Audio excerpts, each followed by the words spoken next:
According to the Word of God, it's an abomination, and our pastor said that he would burn the school rather than allow them to be taught by homosexuals. In the summer of 1977, singer and spokeswoman Anita Bryant launched the Save Our Children campaign, which fought to repeal a gay rights ordinance in Miami, Florida, on the basis that homosexuals were a threat to the safety of children. Her leadership sparked a national debate, pitting traditional morality against human rights in public policy. Christian churches rallied around Bryant's cause and were critical to the campaign's organization.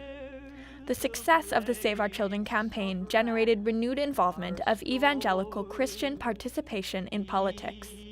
Bryant's leadership drew widespread media attention, which galvanized the public and reinvigorated the gay rights movement, setting the stage for a 40-year battle over gay rights in public policy. His truth is marching on. The 1970s was a time of political, economic, and social upheaval. Victories in the civil rights movement of the 1960s inspired other activists to launch similar campaigns for progressive social change. This rise in social activism was met with resistance from a resurgent evangelical Christian political movement. Participation in politics by American evangelicals had sharply declined by the early 20th century. However, conservative Christians re-entered the national spotlight with the unexpected election of Jimmy Carter, a devout Southern Baptist. His political prominence, combined with an increasingly vocal and organized religious right, led Newsweek magazine to declare 1976 the year of the evangelical.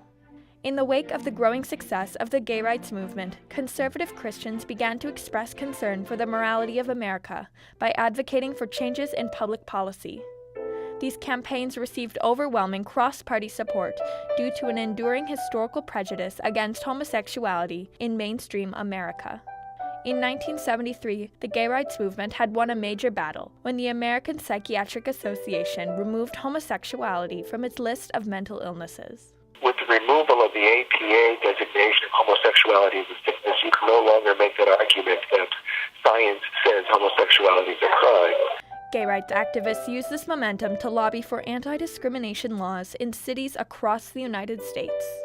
In December 1976, Miami-Dade County became the 37th U.S. community to pass an ordinance banning discrimination in employment, public accommodation, and housing based on sexual orientation. News of the ordinance quickly reached Anita Bryant, a singer, spokeswoman for the Florida Citrus Commission, and former runner-up for Miss America, through her pastor at Northwest Baptist Church in Miami. In a public statement, Bryant condemned homosexuality as immoral. She expressed concern that the law would force schools like the private Christian school her 4 children attended to hire homosexual teachers. Encouraged by her pastor, Bryant used her celebrity to lead an effort to repeal the ordinance. She worked through local churches to get signatures for a petition to force a referendum. She was working through a large network of conservative Christian churches, and so she had a really good organizational base. Bryant only needed 10,000 signatures, but within a few weeks, she had collected 62,000.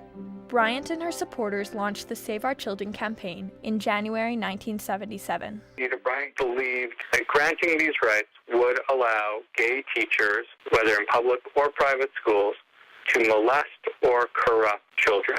Homosexuals cannot reproduce biologically, but they have to reproduce by recruiting our children.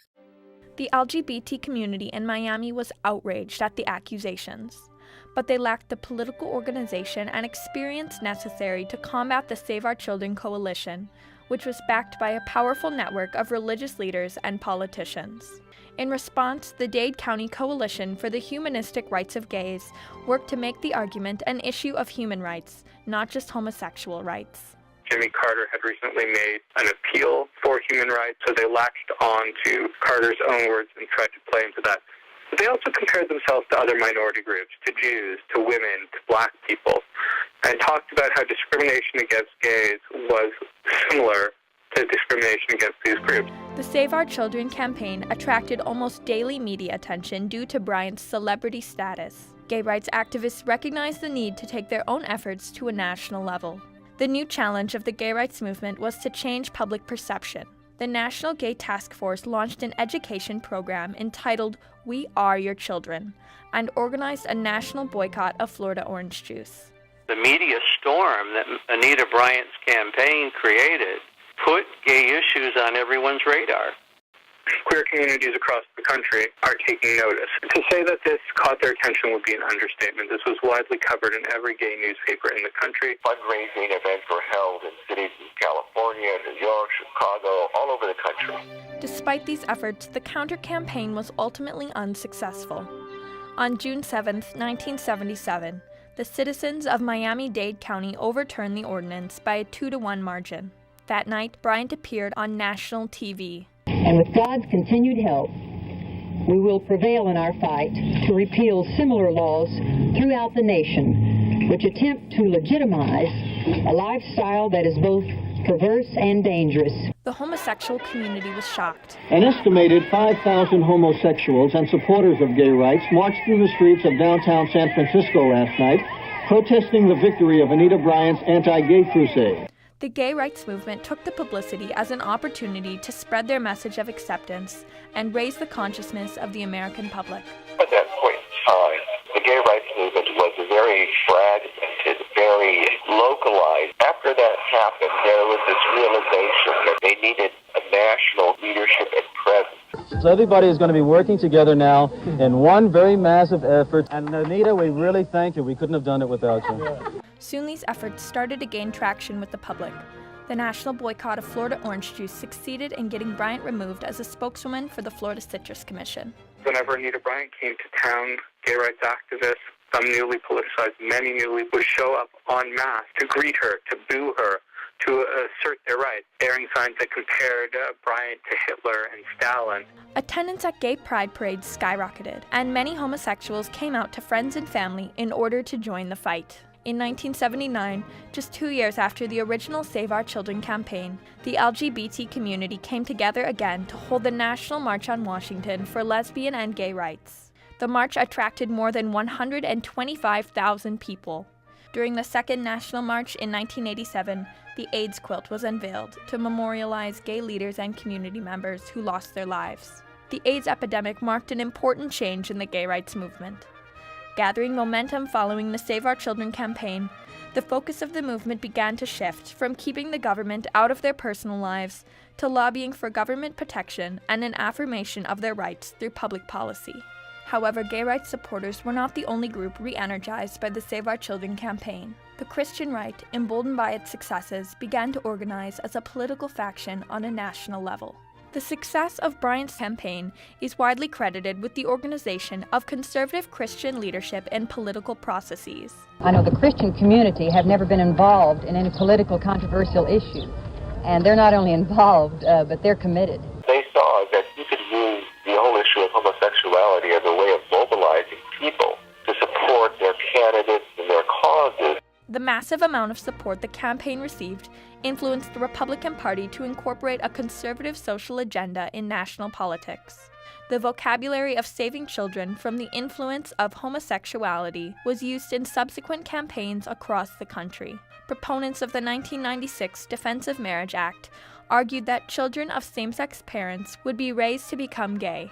By 1998, 37 states had passed either statutory or constitutional bans on same-sex marriage. However, some cities and states continued to afford human rights protections to their LGBT citizens. Following a 23-year battle, Miami-Dade County reinstated its gay rights ordinance in 1999. Just a few years later, the gay rights movement saw decades of activism pay off as the country witnessed dramatic shifts in both public policy and public opinion. The Save Our Children campaign was a catalyst for political organization among lesbian and gay leaders. Since the year 2000, the U.S. has seen a rapid increase of public policy measures protecting its LGBT citizens. Marriage equality has been legalized in 37 states, and 21 states have passed laws prohibiting employment discrimination based on sexual orientation.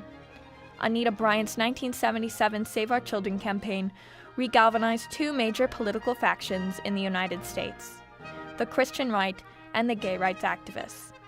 Her leadership was instrumental to the campaign's success, which would lay the foundation for debate over civil rights and public policy for the next 40 years.